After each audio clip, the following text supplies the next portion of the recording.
That's some good stuff right there.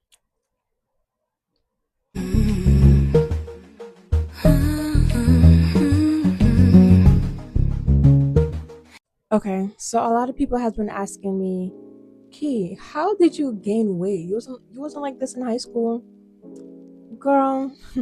First of all, high school was like 10 years ago, right? And I have a fast metabolism rate. I normally maintain 135 pounds, and so gaining weight was super duper hard for me. I If somebody has a fast metabolism, that means you basically have to do twice the work to even gain and maintain a few pounds. But I've been able to gain weight in a healthy and sustainable way.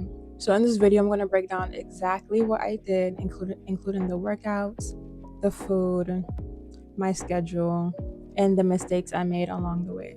So as I stated, I maintain a 135 body weight all my life, about like a very low BMI as well.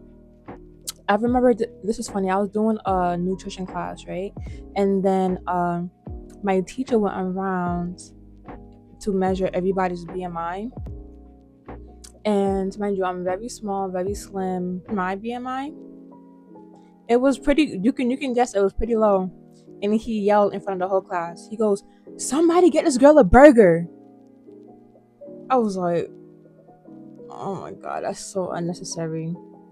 That wasn't the moment that like made me decide to gain weight, but that was a moment that stood out to me because the same way that there's fat shaming, there's also like slim skinny shaming, and that was something that I definitely experienced in my life.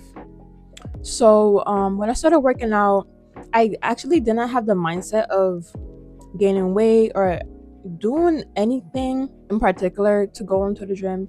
I was just working out because I loved it. It was fun to me, and the wealth of being healthy was just a beneficial thing to working out for me. So I didn't go to the gym to like get abs, be muscular, um bench like 315. Like I really had no goal, but I just knew that when I worked out, I felt great after. So that's what first got me into the gym. So I was working out about like 4 to 5 days a week, starting out, and I got ripped. Like especially when you're starting off with pretty much no to little body fat, you get lean really quickly, and that's exactly what happened. Here is how I looked when I first started, and then here is when I was at my leanest. When I was at my leanest, I did have a pretty strict eating schedule as well because I'm into healthy foods. I don't really like fast food that often. I prefer home cooked meals, and that's exactly what I did. What I would make for breakfast, well, when I worked out, I would go fasted and I would work out early in the morning. At that time, it was about 7 to 9 in the morning. And before working out, I would drink a protein shake and probably a granola bar. Or I'll grab any type of fruit like a banana or an apple. And then for lunch, I would make a salad, either a chicken salad or a grilled shrimp salad. I would season my salad with a little bit of salt, a little bit of pepper. You have to season your salad. That's the way to eat good salad, right? Then I would add what is called a salad topper. I don't know if you guys heard of it, but I do get mine from Walmart. And it's just like it would just have candied like pecans or walnuts, and then it will have like cranberries, which makes a great addition to your salad. And then for my favorite meal of the day, honestly, I don't even know if it's my favorite. It's between lunch and dinner, but for dinner, I would meal prep and I would make like chicken and rice with a side of green beans or broccoli, and or maybe like pasta, because that's my favorite type of food is pasta. I might make like chicken parmesan with some spinach mixed in. So I'll definitely like prep that. I will try to make two meals at once for like 3 days in the week. It doesn't stop there. You do have to eat in a calorie surplus, which means that you cannot miss breakfast, lunch, and or dinner. And then you have to add extra snacks in between. I'm telling you this right now.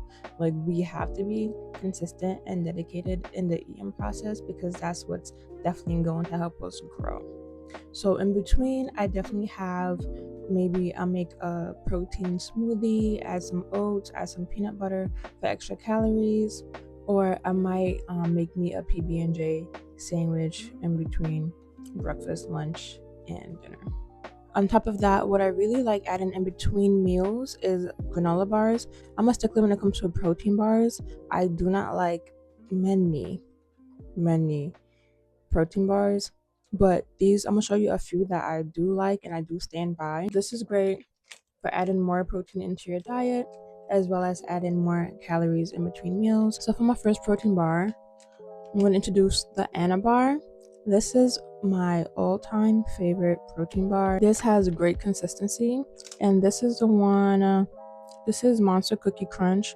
This one is mixed with peanut butter and pretzels, and it has 20 grams of protein. When I tell you, every time I eat this, this has my mouth watering.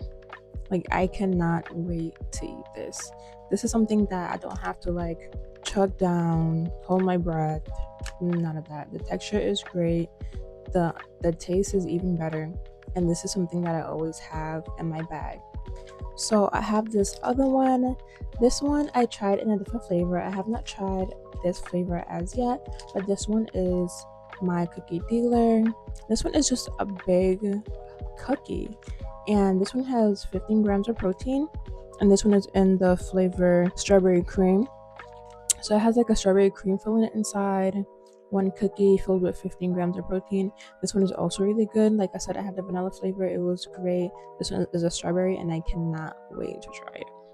Now we have to focus on strength training. We have to cut out the excessive cardio, and we have to go full on progressive overload. We're trying to grow our glutes. We're trying to grow our quads. We have to be hitting 10 reps or less. If you feel like you can do 15, 20, 30 reps, you need to up the weight. That means you're not overloading the weight as much as you need to. So you move the weight up until you can only hit about 10. If it's 6, great. If it's 8, great. If it's 10, all right. If it's past 10, move the weight up. And then we need to eliminate the random workouts and focus more on strength training. So for the glutes, I love squats. So I used to use the weight rack for squats all the time, but then I moved to dumbbell squats and RDLs for my glutes. And then to build my quads, I do use goblet squats and lunges. But those exercises burn my legs, and I'm telling you, tried and true workouts for your glutes and quads. Definitely try it. One thing that I learned is that gaining weight, especially in that healthy way, takes time. You cannot do it for 2 weeks and expect to see results. So at one point, I was a personal trainer, and all the girlies would like come to me and ask me, how did you get, like, how long did it take for you to build your body? And I'm like, girl, like 6 months to a year.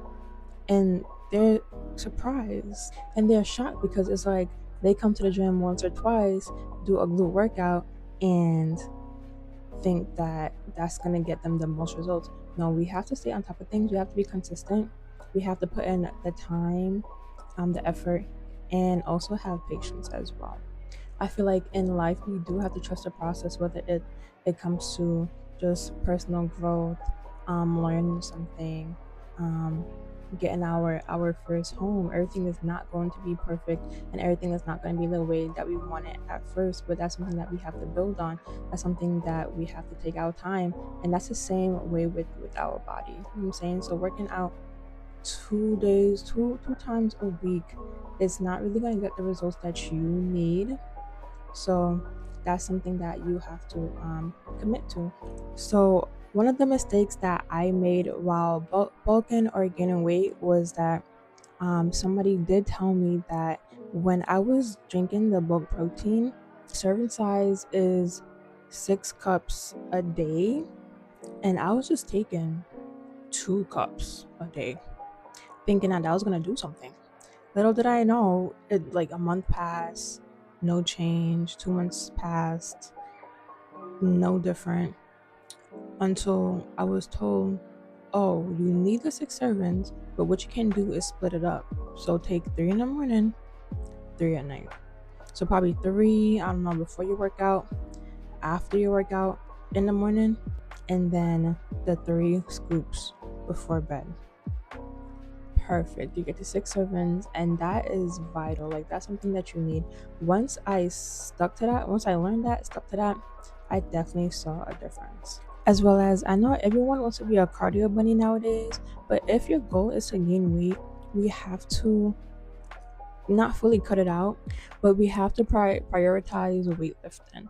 So if you're used to running before you work out, we need to cut that and leave cardio for after our workout. If you run before you work out, you're basically losing the fat that we need to turn into muscle by weightlifting, right? So if you do cardio before weightlifting, you're running the fat that we need to turn into muscle.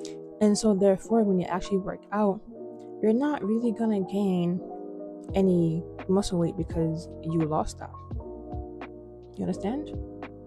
So that's why we need to save cardio for after weightlifting, because then we already worked out the muscle. We already progressive overloaded the muscle so that the fat can turn into muscle. And then we can do about 10 minutes of cardio after our workout. If you're someone who's trying to gain weight, just know that it is possible. It's just about eating enough, training enough, and being consistent enough to see a difference. We have to train with intention and be patient with our body.